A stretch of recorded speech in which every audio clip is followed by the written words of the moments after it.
Bonjour à tous, très content de vous retrouver pour cette nouvelle vidéo. Après un mois de break, je suis content, je suis très heureux de revenir vers vous avec cette nouvelle vidéo. J'espère d'ailleurs que vous avez passé un bon été, que vous avez pu prendre du temps pour vous reposer. Très important.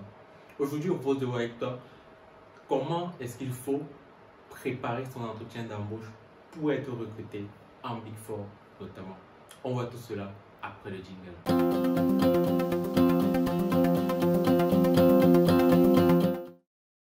Bonjour à tous et bienvenue sur cette chaîne. Moi c'est Kevin Toussi, jeune diplômé d'expertise comptable. Sur cette chaîne en fait on parle de deux principales thématiques, comptabilité et finance. Les questions simplement de vulgariser les concepts de base de la comptabilité et de la finance, de présenter devant un différents métiers que l'on peut y retrouver au travers notamment d'interviews comme j'ai eu l'occasion de le réaliser ici sur la chaîne. Je te remets d'ailleurs ici la playlist vers les différentes interviews que j'ai pu réaliser. Il est aussi question de répondre aux problématiques de ceux qui évoluent dans ce secteur de la compta et de la finance.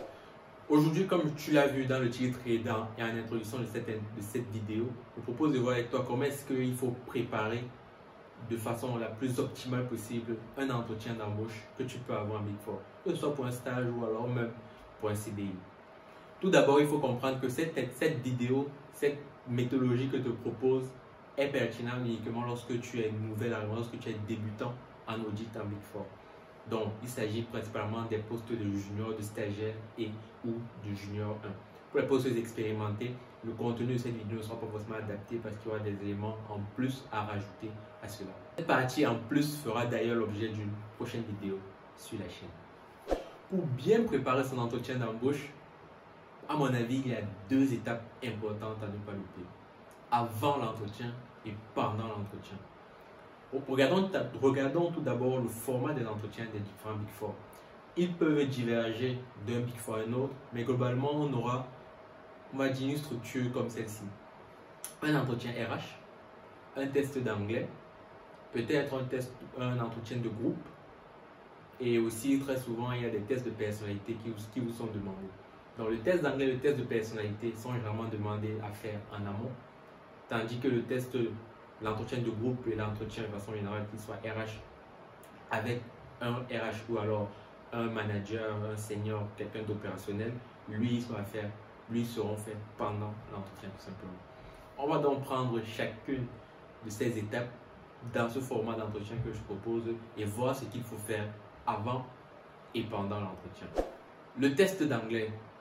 Là, il n'y a plus de doute, le test d'anglais reste l'anglais est la langue la mieux parlée, la plus parlée dans le monde. C'est la langue de base lorsqu'on est dans le milieu professionnel. Même si on est en France, ça n'échappe, cela n'enlève pas de sa force à l'anglais. Surtout que la plupart des Big Four ne sont pas de nationalité française, donc à minima, les formations que vous recevrez, la documentation, les outils seront à minima en anglais. Et vu qu'on est dans un Big Four, on est dans un environnement international, vous aurez forcément des clients à l'international avec qui échanger, avec qui discuter. Et ce sera bien entendu l'anglais qui sera la langue de base. Donc l'anglais n'est plus à démontrer que c'est une langue extrêmement urgente, extrêmement importante à appréhender.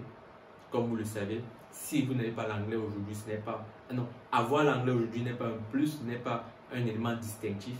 Avoir l'anglais fait partie des compétences de base que l'on demande en entreprise. Donc, en entretien, en Big Four, on vous demandera sans doute de faire un test d'anglais. Test d'anglais, il faut donc avoir le meilleur score possible. Donc, celui-ci l'a fait avant. Et pendant, la RH ou alors le manager testera sans doute votre anglais et la façon dont vous parlez l'anglais, votre vocabulaire que vous avez.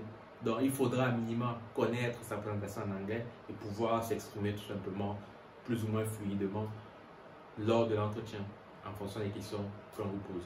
Le test de personnalité est un test du type MBTI, dont je vous mettrai des liens pour comprendre exactement ce que c'est qu'un test MBTI.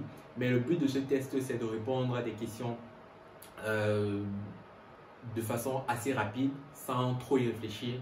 Le but, l'idée, c'est de pouvoir tracer, tisser, identifier les traits principaux de votre personnalité et Bien entendu, ici, il n'y a pas de bonne ou mauvaise réponse. Il faut juste te répondre et ça permettra d'avoir un fil conducteur de comment est-ce que tu réfléchis, est-ce que tu es intuitif, est-ce que tu te bases sur les faits, ainsi de suite.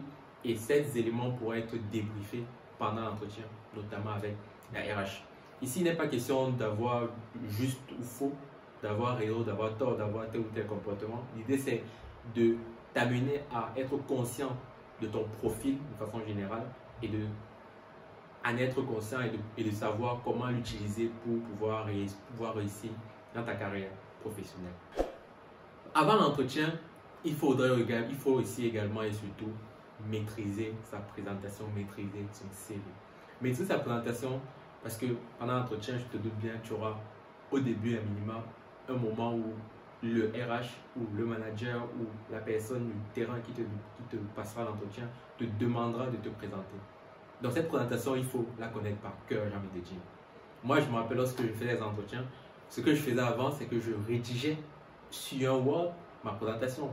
Donc c'était le moment d'entretien, il ne fallait surtout pas se rater. La présentation, tu la connais, c'est carré, c'est clair, c'est limpide et ça ne prend pas de 5 minutes, ça prend 2 minutes, 3 minutes. Tu balayes rapidement ton expérience professionnelle, ta formation et tu donnes quelques éléments qui peuvent attirer l'attention. Il faut la connaître, il faut la bûcher par cœur. Comme je dis, moi, je la rédigeais et je la prenais. Et après, à force de répétition, ça devient fluide, ça devient tranquille. Après, c'est ta présentation, c'est toi. Donc, il n'y a pas de raison de tituber, il n'y a pas de raison de dire autre chose que ce qui est sur ton CV, qui est normalement la vérité. Pendant l'entretien, qu'est-ce qu'il faut donc faire? Pendant l'entretien, on a l'entretien RH ou alors l'entretien de groupe. Si on prend l'entretien RH, lorsqu'on est sur un poste de stagiaire ou de junior 1, il s'agit essentiellement d'un entretien de motivation. L'idée de cet entretien est de voir si tu es motivé. Parce que comme je dis souvent en audit, lorsqu'on recrute un junior ou un stagiaire, on n'a pas besoin qu'il soit très formé, on n'a pas besoin qu'il ait des compétences techniques directes propres au métier. Parce que très souvent, les cabinets forment encore tous ceux qui le recrutent. Donc il faut juste te montrer la motivation, il faut juste te montrer qu'on a fait quelques recherches, qu'on s'est intéressé à la société. Donc, bien entendu, de façon basique, il faudra avoir regardé le site internet de la société pour savoir quelles sont les valeurs, quels sont les bureaux, est-ce qu'ils sont à l'international, dans quel pays, quels sont les différents départements, les secteurs d'activité, les principaux clients du secteur qui t'intéresse. Par exemple, en immobilier, en banque, en assurance, quels sont les principaux clients. Fais cette petite recherche-là. Fais aussi des recherches peut-être sur le côté social, sur le côté accompagnement des employés, autant de choses. Donc, il faut juste être curieux, motivé